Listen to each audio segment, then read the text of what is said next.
Halina't panoorin natin ang simpleng selebrasyon ni Catherine Bernardo at kanyang pamilya ngayong Kapaskuhan.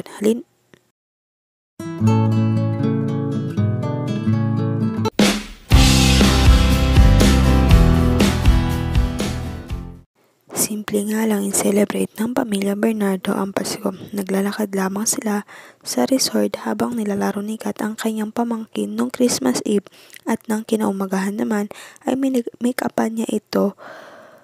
Halina't panoorin natin ang video.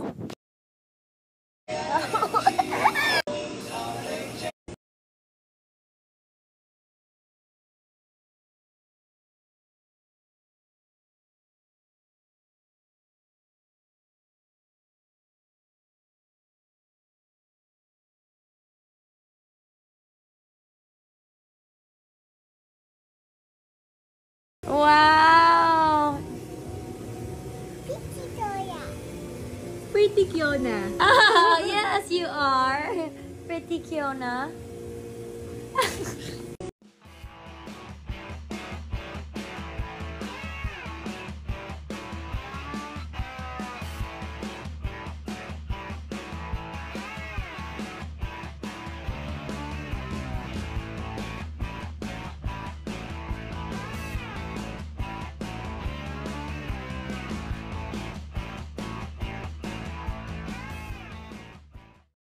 Maghintay na lamang tayo ng susunod na update. Huwag kalimutang mag-like at subscribe sa aking YouTube channel, Celiang Beats.